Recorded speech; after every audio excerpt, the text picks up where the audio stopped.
তিনি বলেছেন আখিরুজ জামানে পৃথিবী দুটা ভাগ হয়ে যাবে, এক ভাগ মুসলিমদের আর এক ভাগ হচ্ছে অমুসলিমদের। তিনি আরো বলেছেন মুসলিমদের মাঝে ঐক্য থাকবে না। এই পয়েন্টটা খুব ভালো করে খেয়াল করেন, মুসলিমদের মাঝে ঐক্য থাকবে না, তারা বিভিন্ন দলে উপদলে বিভক্ত হয়ে যাবে। পৃথিবী দুটো ভাগ হয়ে যাবে, একটা ভাগ কুফফারদের আর একটা ভাগ মুসলিমদের।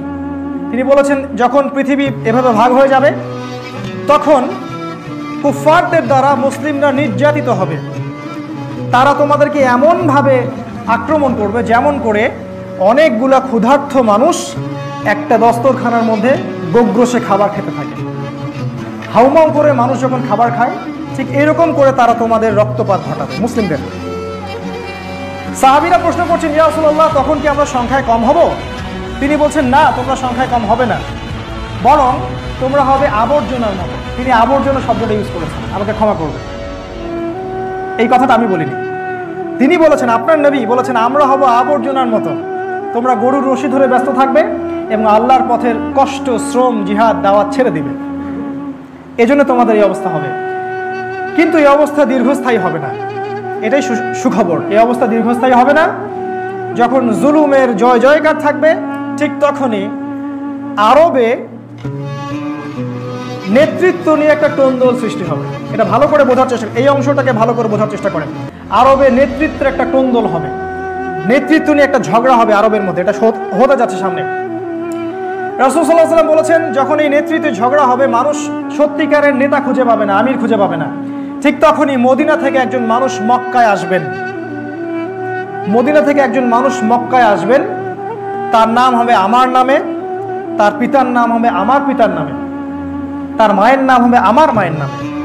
সে হবে আমার ফাতিমা রাদিয়াল্লাহু আনহার বংশের একজন মানুষ। তার নাম হবে মুহাম্মদ, তার বাবার নাম হবে আব্দুল্লাহ, তার মায়েরও নাম হবে আমিনা। তিনি মদিনা থেকে মক্কায় আসবেন।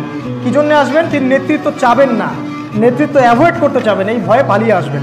কিন্তু মানুষ তাকে খুঁজে খুঁজে খুঁজে খুঁজে বের করে মক্কায় চলে আসবে এবং তার হাতে ইসলামী খেলাফার বায়াত নেওয়া হবে।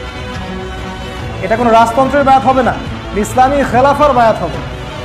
আর অফকোর্স তখন ইউনাইটেড নেশনস বলে কিছু থাকবে না, তখন এইসব ডলার এবং কাগজের টাকা বলে কিছু থাকবে না। তার হাতে বায়াত নেওয়া হবে এবং সারা মুসলিমরা পৃথিবীর বিভিন্ন স্থান থেকে তার সাথে ঐক্যমত পোষণ করবে। এবং রাসূল সাল্লাল্লাহু আলাইহি ওয়াসাল্লাম বলেছেন, তাকে সিরিয়া থেকে একটা বাহিনী এসে আক্রমণ করতে চাবে, আর আল্লাহ রাব্বুল আলামিন সিরিয়ার ওই বাহিনীটাকে মক্কা এবং মদিনার মাঝখানে বাইদা নামে একটা জায়গা আছে, এই জায়গার মধ্যে ধসিয়ে দিবেন। আর এটাই হচ্ছে সবচেয়ে বড় আলামত, ওই ব্যক্তি হচ্ছে ইমামুল মেহদী। এটাই সবচেয়ে বড় আলামত যে ওই ব্যক্তি ইমামুল মেহদী। তিনি বলছেন, ইমামুল মেহদী যখন ইমার্জ করবেন তখন মুসলিমরা তার সাথে যোগ দিবে এবং কুফফারদের সাথে তোমাদের একটা যুদ্ধ হবে। এই যুদ্ধে 80টা পতাকা, 80টা দেশ একত্রিত হয়ে মুসলিমদের বিরুদ্ধে যুদ্ধ করবে। আপনি কি চিন্তা করছেন? সামনে এগুলো হতে যাচ্ছে। 80টা ফ্ল্যাগের কথা তিনি বলেছেন রাসূল সাল্লাল্লাহু আলাইহি ওয়াসাল্লাম, তারা একত্রিত হয়ে তোমাদের এগেইনস্টে যুদ্ধ করবে। এই যুদ্ধে মুসলিমরা 3টা ভাগ হয়ে যাবে। একটা ভাগ যুদ্ধের মাঠেই শহীদ হয়ে যাবে, আরেকটা ভাগ যুদ্ধের মাঠ থেকে পালিয়ে যাবে।